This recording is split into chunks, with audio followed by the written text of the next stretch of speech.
means that I get to embrace my inner spook, basically. And in doing so, I thought I would review and do my makeup at the same time.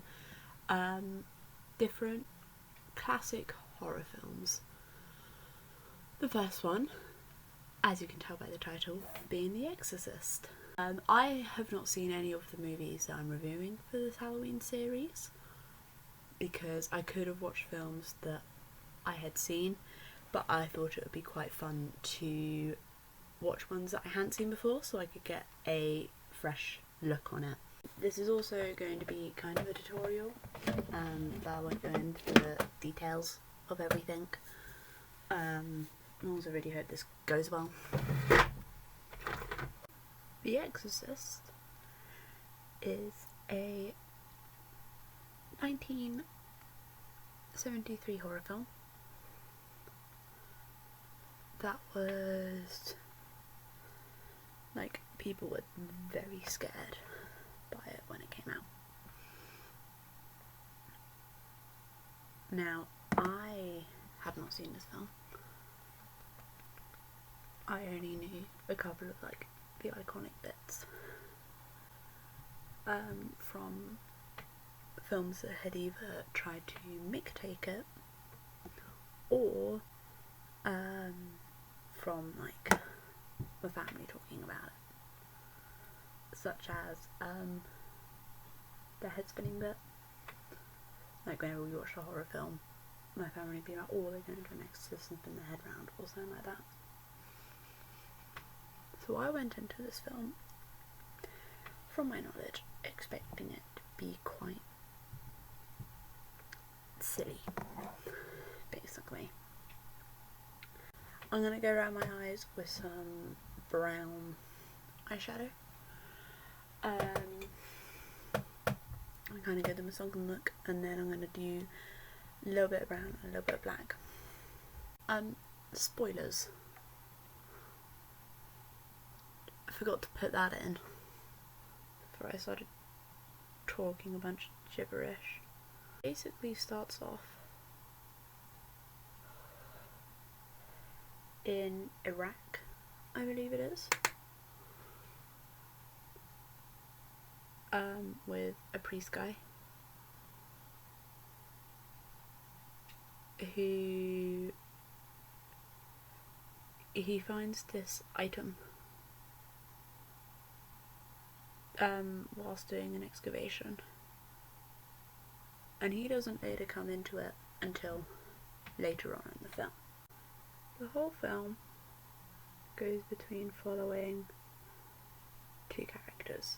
It follows the main girl and the main priest. Now,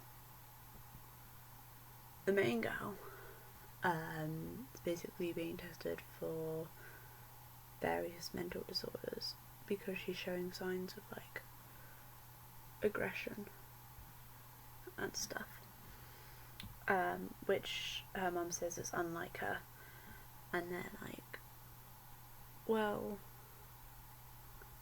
it's obviously like her somewhat because she's doing it, even though you're saying that she doesn't swear. Like, have you heard her throughout this whole film? She says so many swear words. Like, this film is an 18, and I was thinking, why on earth is this film an 18? Like, it's not a gory film. Like, yeah, she upchucks on someone, but it's not a gory film. I realised it's because of all the swearing. Because she says a whole bunch of stuff that is not acceptable behaviour for, I think she's meant to be 12. This is not acceptable behaviour for a 12-year-old girl. And I'm going to go along with this kind of mintish green and hope I don't ruin everything that I've just done, and kind of go along, like, so I'm looking at a couple of various pictures, and she's got kind of greenish tint like along her brow and like heerish. So I'm gonna go along with this mintish green and just kind of lightly dabble it places. Also to kind of give her broken texture. She ain't doing too great.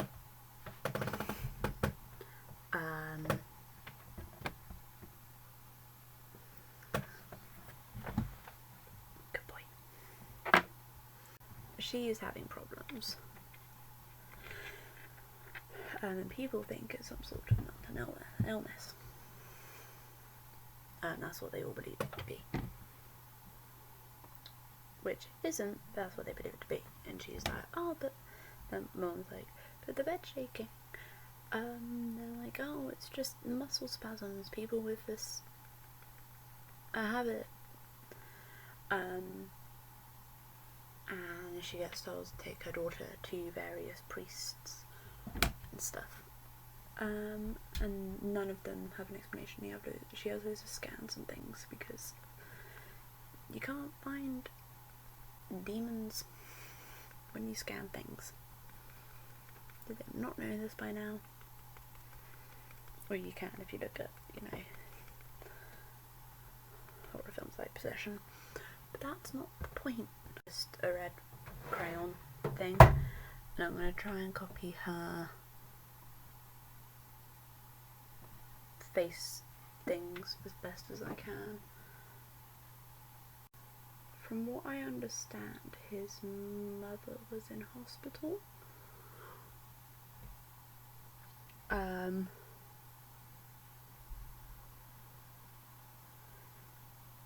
And she is very ill now.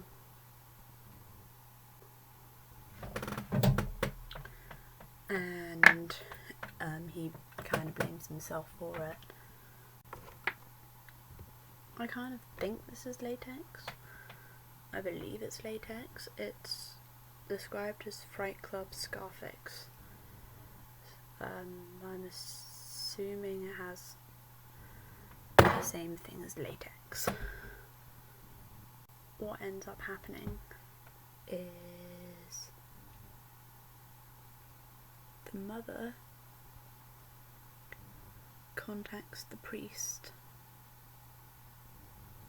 and is like, I don't know what to do. She gets transferred to him by one of the psychiatrists, that she got transferred to. And they're like, oh, you need to go see this person because he'll be your best bet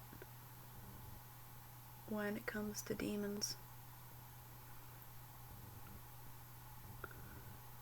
And she's like, okay, I suppose so.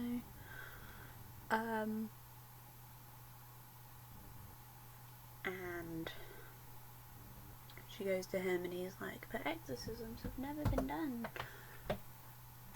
because we don't live in the 16th century anymore. And she's like, but my daughter's possessed. And he's like, nah, it's probably just multi-personality.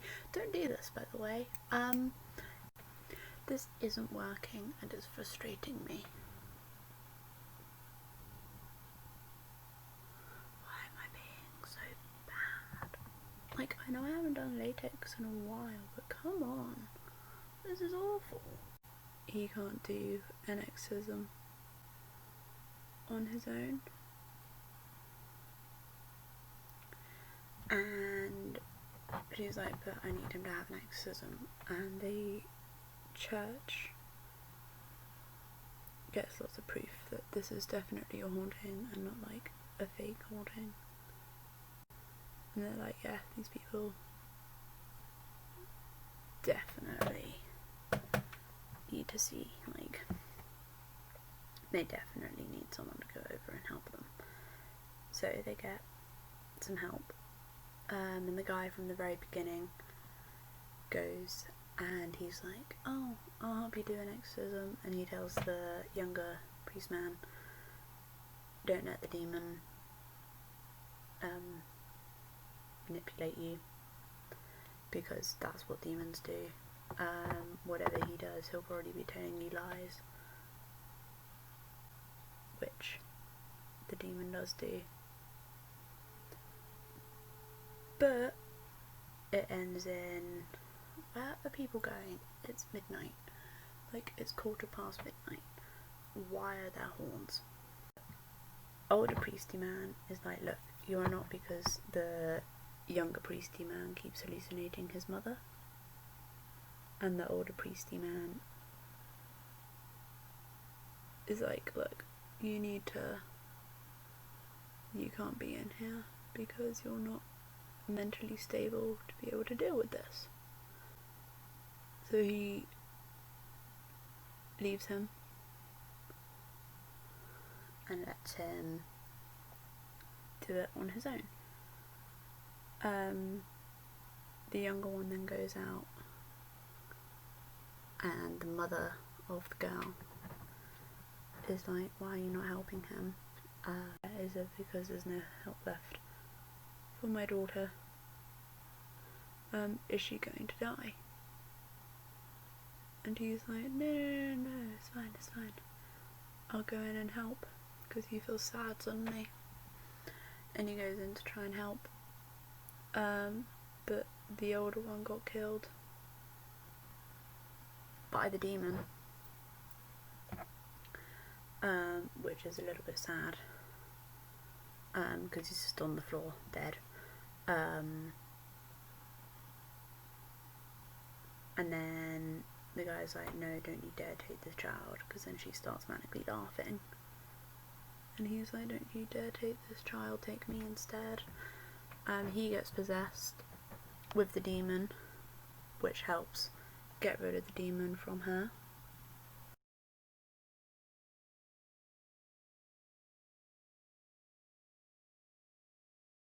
Which works. And it all ends really happily.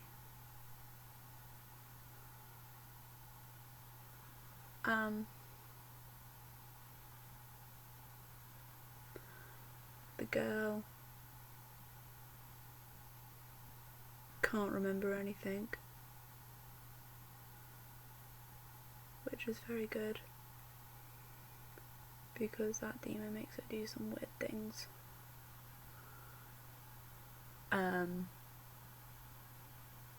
Which I don't think I'll be able to say on this.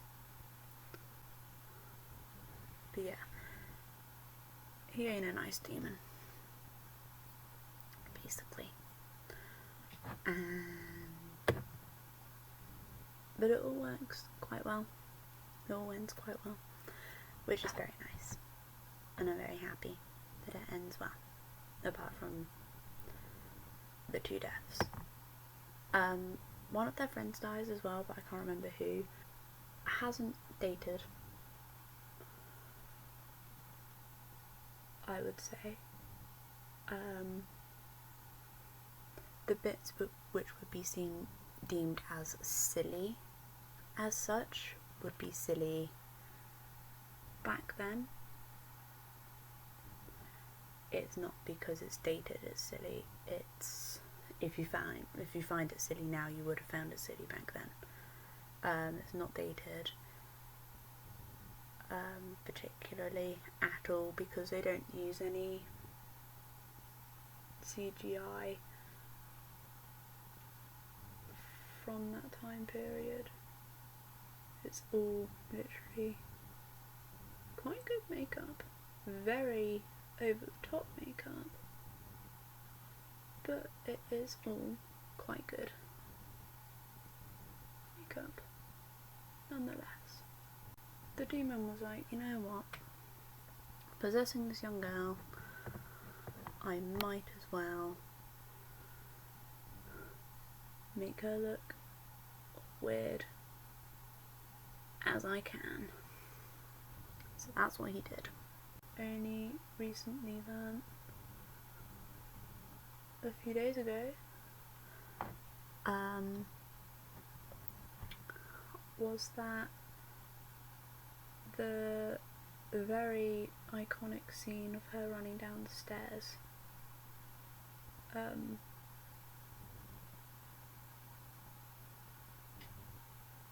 backwards, was originally shot in 1973, or like the same time as the rest of the film. They hired a body contortionist to do this stunt, I believe, anyway. But when they recorded it, they obviously couldn't have her dress coming down, because that would ruin the illusion of possession. So they had wires that were holding her dress up. However, in the original you could easily see the wires, so when it first got released it didn't have the wires in, because you could easily see them, so it just didn't have that scene in at all. In 2000 they managed to get the technology to be able to edit out the wires. This is taking up more time than I thought it would, so I'm going to do the last two that I have and save up my camera battery. I'm going to do the last two that I have, and then I'll come back when I'm painting them and doing that. I got cold, so we have a dressing gown. I also went over it again with the foundation stuff that I used, just to try and cover up the edges, even though it didn't really work. But that doesn't matter, because I'm going to go in with a brown and just dab it along it to make it look a little bit bruised, but only lightly, so I'm going to use a light brown. I didn't like about the film was how what's it called? It was very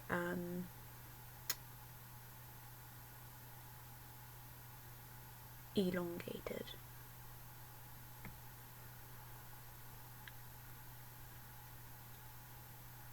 Slow moving, that's what it's called. It's a very slow moving film.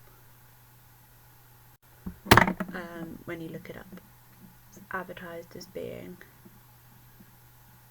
a 2 hours and 15-minute long film. Now I would say you could easily bring it down closer to even 2 hours or an hour and a half, to be honest. Like, it doesn't need half the stuff that it has in it. One thing that I did very much think was excellent was the girl's performance. The actress who plays Regan was so... I really enjoyed her performance. This spoon looks silly, but the rest aren't too bad. Thick stage blood, which I will use. The same one that I used the red for.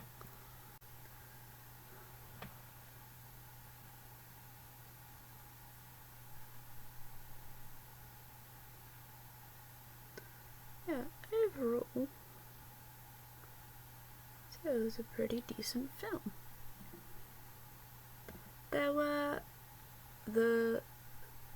There's a bit, personally, that I found was a little over the top, but so she's on the bed and like she's throwing herself back and forth, and then I'm just gonna go then It's like, I just think something's wrong with that. It's like, no, you never would have guessed. But the girl who did it, she must be, I'm pretty sure she is 12 at the time when she does it, and it's a very,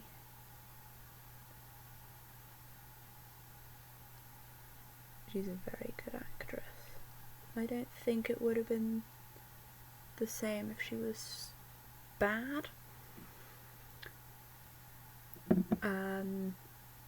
The older priest, I feel as though he's not in it enough to gauge how good of an actor he is. Like, he's a good actor, but compared to the girl and also the younger priest as well, because the younger priest, like, whilst they're doing the exorcism, the older priest is very much like doing everything, and the younger priest is meant to be disturbed about what's happening, which you can see that he's very disturbed by what's happening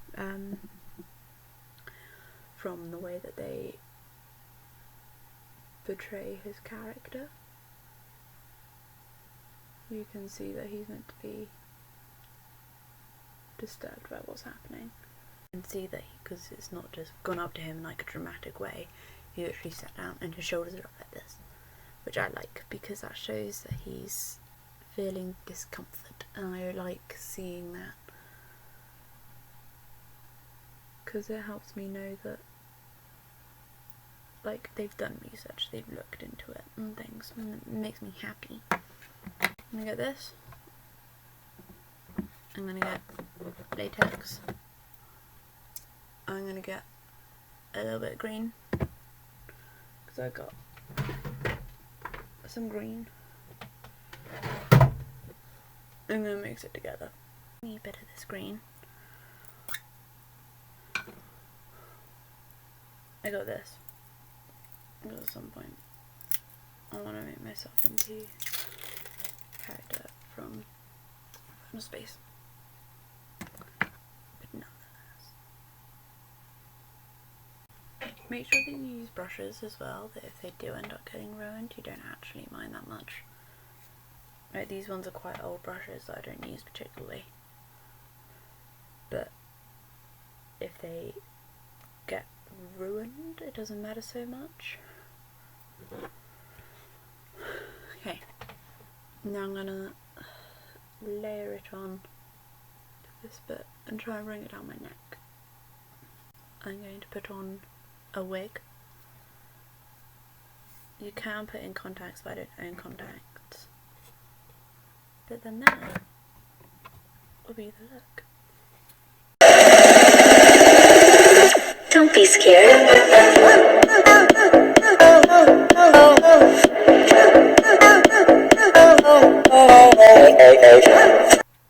The final look, which I am very happy about. My chin, super itchy underneath this, but I haven't done FX in a while, and I haven't done anything like this in a while, so I'm quite happy with it. I'm impressed with it. I'm happy with how it turned out. Like this video for more spooks, and I'll see you next week with more spooky fun. Bye!